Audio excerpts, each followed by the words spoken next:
Salut Gauthier, Bonjour, c'est comment ton surnom? moi c'est Goat, Go dans ma famille, mais souvent on m'appelle Goat. La honk. Non, pas ça. Ça marche pas. Jamais. Ça marche pas Il y a avec que moi. moi qui mets ça sur Insta ou pas? Ouais, ça marche pas avec mon prénom. Ça marche mieux avec la cagne, le shark ou quoi, mais pas avec Oncle. Ok. T'avais vu que j'avais commenté ça ou pas sur Insta? Ouais, j'avais vu ça après mes qualifs à New York, donc voilà, c'était marrant. Ok. Donc Gauthier Onclin, tu es belge, tu es coaché par Steve Darcy. Et là, on est à Melbourne, c'était quatrième qualif de Grand Chelem. Est-ce que tu peux nous dire dans les grandes lignes, qui t'es, d'où tu viens et comment t'en es arrivé là, quoi? Ben donc oui, je suis né en 2001, donc je vais avoir 23 ans ici au mois de février. Je suis liégeois, donc je viens de Belgique et je suis liégeois. Donc voilà, je m'entraîne avec Steve, comme tu l'as dit, depuis 2020, depuis le Covid, à la fédération wallonne, l'AFT, donc qui m'ont toujours aidé depuis que je suis petit, ou je suis aidé par la Fédé depuis toujours. Donc voilà, et où je m'entraîne depuis longtemps avec aussi Raphaël Collignon qui a joué les qualifs aussi en Grand Chelem avec moi. Et donc voilà, ici c'est mes quatrièmes qualifs. Et je suis super excité d'être ici à Melbourne pour la première fois et de voir un peu comment ça se passe. T'es 230 là. Ouais, j'étais troisième alternate quand la liste est sortie. Donc je savais plus ou moins directement que ça irait, quoi, avec les wildcards, etc. Mais c'est vrai que ma saison était un peu moins bonne sur la fin, donc je me suis fait un peu peur et c'était quand même un soulagement de voir que je rentrais, donc c'est chouette. Bien joué mec. Du coup Steve, c'est un coach fédéral que tu partages avec Raphaël Collignon, c'est bien ça? Ouais, donc c'est la fédération qui le met à disposition. Nous, on paye la fédé et puis eux, ils s'arrangent. Mais bon, c'est quand même vraiment beaucoup de chance de l'avoir, son expérience, toute sa carrière. Donc c'est quand même un gros plus et qu'on partage seulement à deux euh, avec Raph. Donc ça, c'est génial, quoi. On a vraiment beaucoup de chance de l'avoir et d'avoir la fédération. Donc c'est un gros plus pour nous.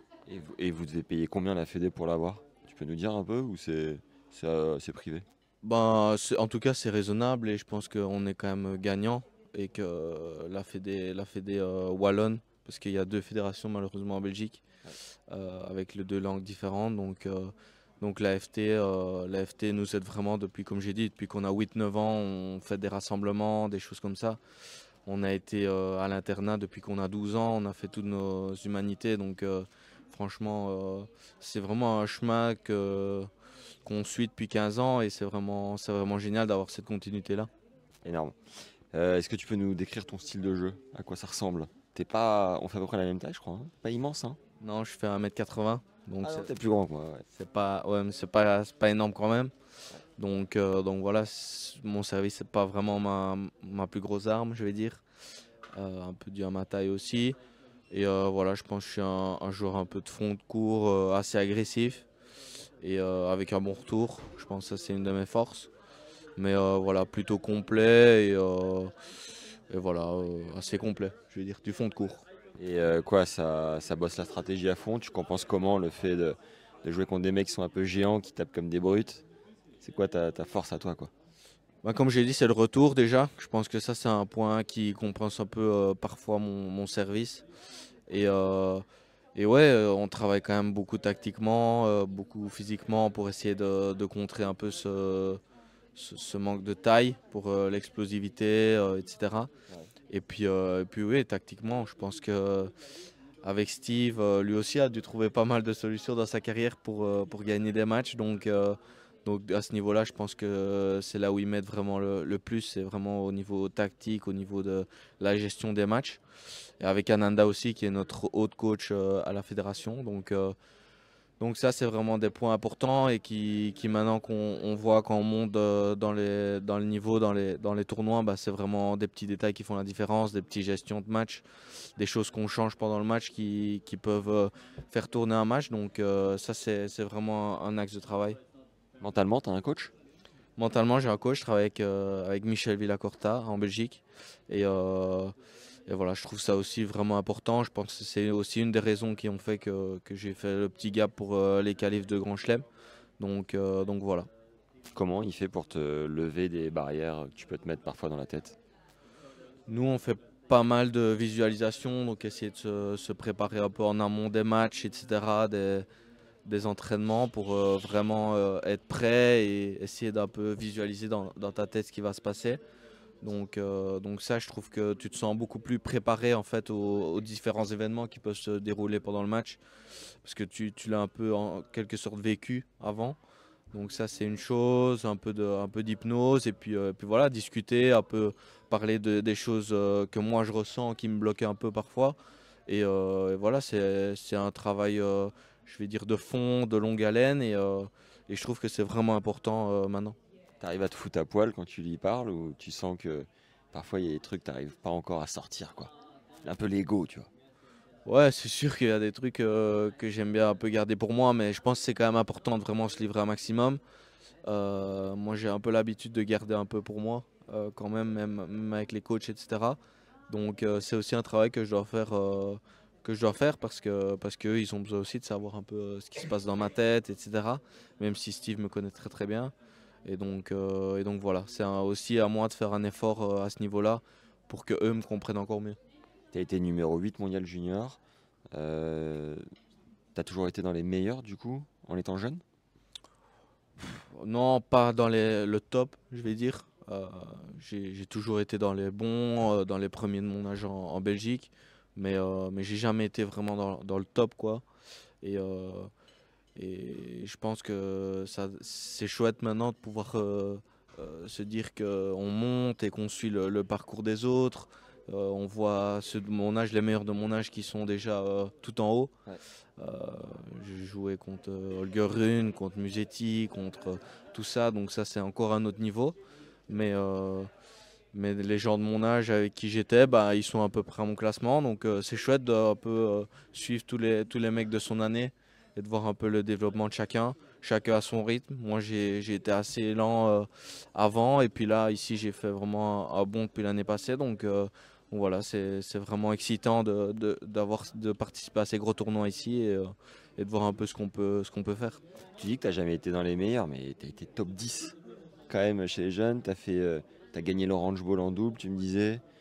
Finale, je crois. C'était où, à Roland en Ouais, double aussi? demi à Roland, j'ai gagné Roehampton en simple, le tournoi juste avant Wim, qui est Ouais. souvent très relevé parce que tout le monde joue sur gazon avant Wim. Et pourquoi tu dis que t'étais pas dans les meilleurs si t'étais quand même dans les 10? Ouais, mais je pense que déjà le top du top, par exemple 2001, ils étaient déjà plus là. Parce D'accord. que, parce que Plus fort, quoi. moi j'ai joué contre Holger Rune que j'ai battu à Roehampton, bah, il est 2003, il était 2 ans à l'avance. Ouais. Donc dans sa bonne année, il faisait plus les juniors, il était déjà numéro 1 mondial 2 ans à l'avance. Donc c'est pour ça que je veux dire que voilà, j'étais huitième au classement, mais il y en avait peut-être 5-10 qui n'étaient pas là. Mais ouais, j'ai toujours été dans les bons, et je pense que voilà, ça m'a bien aidé. J'ai super bien commencé chez les pros déjà en junior.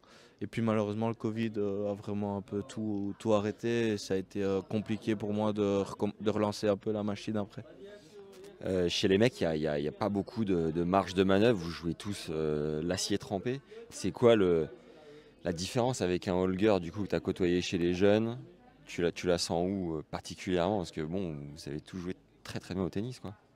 Ouais, maintenant, moi, je sais pas vraiment comparer maintenant avec vraiment le top du top parce que je fais pas les mêmes tournois, etc. Mais dès qu'on jouait déjà avant, je sentais vraiment une mentalité qui était déjà énorme chez eux, vraiment une rage de vaincre qui était vraiment très très très grosse. Ouais, J'ai joué Holger, j'ai joué Musetti à Roland quand il était numéro 1 mondial, donc franchement là tu sentais vraiment que les mecs avaient quelque chose en plus d'accord. dans ce niveau-là, au niveau mental, ils avaient vraiment un level au-dessus. Et puis, euh, et puis je pense que voilà, eux, ils ont eu des progressions qui ont été exceptionnelles. Et en 2 ans, Holger Rune, il a été top 10. Donc franchement, ça c'est exceptionnel. Maintenant, c'est vrai que je vais dire entre les 100, moi qui ai joué maintenant 3 qualifs de Grand Chelem, tu vois pas vraiment de différence sur un tournoi entre le niveau des mecs, mais la régularité, Les mecs qui sont au port du top 100, bah, ils ont gagné 3, 4, 5 challengers, alors que moi, c'est pas le cas. Ouais. Comment tu as découvert le tennis? Moi, j'ai découvert le tennis parce que mon grand frère a été à la FT aussi. D'accord. Il est plus âgé que moi et il a joué au tennis pendant que j'étais tout petit, avec Steve d'ailleurs. Donc moi, j'ai été un peu baigné là-dedans. Ok. Et tu l'as vite rattrapé? Mon frère, ouais, je l'ai vite rattrapé. À 14-15 ans, on s'est joué dans des tournois nationaux et je l'ai battu. Donc voilà, l'élève a dépassé le maître, je vais dire. Quand, Ouais. quand David il faisait huitième à Roland, t'avais quel âge toi? 8e à Roland, c'était je crois en 2012. Il allait jouer Roger. Ouais, je crois que c'était en 2012, donc j'avais 11 ans. Ouais. Donc, C'était quoi? C'était une idole un peu, David, à ce moment-là? Dave, comme tu l'appelles? ouais, bah, David, c'est le meilleur joueur belge de tous les temps chez les mecs, donc c'est quelqu'un d'exceptionnel, un joueur exceptionnel et vraiment une super personne aussi. Donc, ouais, on se faisait un peu la réflexion en Belgique, même en 2017, avec Raph, on était dans la salle à Lille pour la finale. Ouais. Et en regardant David et Steve qui jouaient, et puis maintenant un est notre coach et l'autre on s'entraîne avec, et parfois on fait les mêmes tournois, donc c'est un peu dingue. L'année dernière, tu as fait péter un gros tournoi chez toi en Belgique. Tu joues justement David en demi, je crois. Tu ressentais quoi avant d'entrer sur le court? Et sur le court, comment tu as vécu le truc? Bah, c'était un peu dingue quoi. Surtout la première fois qu'il y avait un challenger ici en Belgique depuis pas mal d'années. Je sors des qualifs, je bats des super bons mecs, je bats Hugo Humbert qui avait fait 3e tour en Australie, qui venait d'arriver. Je bats Gulbis qui a fait demi à Roland. Donc, et puis voilà, un peu la cerise sur le gâteau, je joue Dave en demi à Bruxelles. Donc c'était dingue, mais bon, je voulais pas arriver en partant déjà battu. Donc j'ai essayé de jouer ma chance à fond. Malheureusement, ça s'est pas passé, mais c'est des matchs qui te font grandir et c'est vraiment des belles expériences. T'avais visualisé un peu avant? J'avais visualisé, mais là, je me suis un peu trompé. Malheureusement, ça n'a pas marché, Quand t'as mais visualisé quoi à la place? bah, j'avais visualisé que je gagnais, mais ça c'était peut-être un rêve. Mais ouais, contre Daf, de toute façon, voilà, c'est un joueur, comme j'ai dit, exceptionnel. Donc il n'y a aucune honte à avoir perdu. Beaucoup de fierté de l'avoir joué, et, surtout à Bruxelles, comme j'ai dit. Donc c'est un super souvenir. Et puis voilà, le tournoi revient dans 2 semaines. Donc pourquoi pas le rejouer une autre fois. C'est bon ça. Le tennis, c'est un sport avec beaucoup de temps mort, beaucoup de voyages, du temps tout seul dans la chambre et tout. Qu'est-ce qu'on doit savoir sur toi un peu, sur ta personnalité, comment tu t'occupes, qu'est-ce que tu kiffes dans la vie? T'es qui en fait? La honk. Putain, c'est pas la honk, par contre, il va pas kiffer ça. Non, ben moi, ouais, c'est sûr que c'est quelque chose qui est un peu perturbant parce qu'on travaille en fait que 4-5 jours par heure, donc 4-5 heures par jour, ouais, 4-5 heures par jour mais d'ailleurs. à forte intensité évidemment. Ouais. Donc il faut vraiment être prêt à ce moment-là. Et donc c'est beaucoup de temps libre, mais il faut essayer de bien l'exploiter parce qu'il ne faut pas essayer de tout le temps repenser, cogiter, etc. C'est pas évident. Donc voilà, j'ai quand même pas mal de centres d'intérêt, les autres sports, un peu de tout, un peu la culture générale, etc. Donc voilà, j'essaie de penser à autre chose et je suis pas trop tennis hors dehors. Donc voilà, j'essaie un peu de sortir mon esprit de ça. À Melbourne par exemple, qu'est-ce que tu fais? Melbourne, ben, on est arrivé un peu il y a seulement 2 jours parce qu'on était en Thaïlande là. Donc il fallait déjà se remettre un peu du décalage horaire parce qu'il y a quand même 4 heures avec Bangkok. Mais, euh, mais à part ça, bah, ici on est tout un groupe de Belges, donc ça c'est super chouette. Nous on est dans un autre endroit un peu décalé. Donc on passe un peu de temps ensemble avec Steve, on va manger, on profite un peu de la ville. Et puis voilà, j'essaie de m'habituer un peu parce que c'est nouveau pour moi ici. Donc j'essaie de m'habituer aux conditions. Il fait chaud, sauf aujourd'hui où il pleut Ouais. depuis 8 heures du matin. Mais maintenant, franchement, on essaie de profiter. Pour moi, je trouve ça, c'est une chance énorme de pouvoir être ici. Donc voilà. T'arrives à pas trop te mettre la presse et à te dire, ok, je profite du moment ou tu sens quand même la tension monter là? C'est un grand chelem, hein, donc c'est quand même un grand rendez-vous de la saison. Mais, euh, mais on est calme. Steve, il m'apporte aussi ça, un peu cette gestion des moments.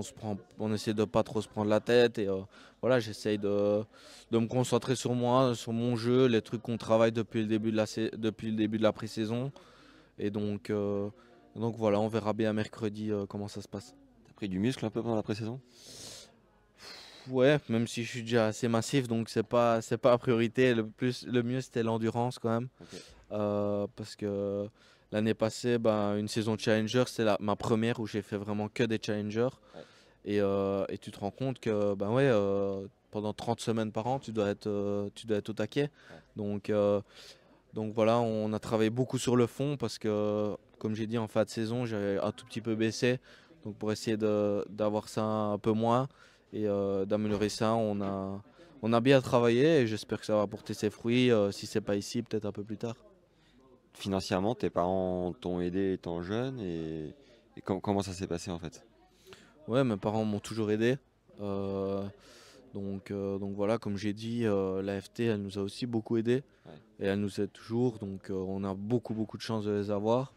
J'ai jamais eu vraiment de sponsor. Donc ça a toujours été mes parents jusqu'ici dernièrement qui s'occupaient de ça. Maintenant que j'ai les grands chelems, etc. qui arrivent, ben, c'est quand même un peu plus facile au niveau financier. Ouais. Parce qu'en futur, même quand tu joues bien, c'est quasi impossible, quoi. Donc, euh, donc là, j'ai un peu gagné une autonomie financière. Mais, euh, mais voilà, comme j'ai dit, entre les grands chelems et les aides de la Fédé, ben, on essaye, voilà, on investit, on essaie de voir ce qui est bon pour soi et de regarder un peu à tout ça. Mais je trouve que ça coûte quand même vraiment très cher, même avec toutes les aides qu'on peut avoir. Donc il faut faire attention. Ta saison t'a coûté combien par exemple l'année dernière?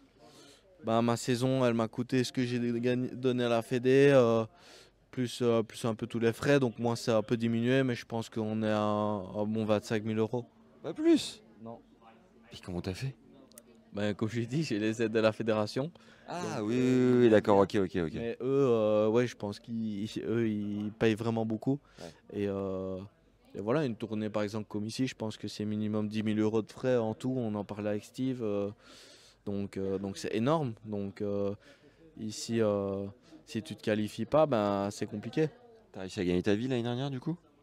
Un peu, Ouais. un peu, parce que j'ai cette chance-là d'avoir la fédération, etc. Mais ça reste pas non plus.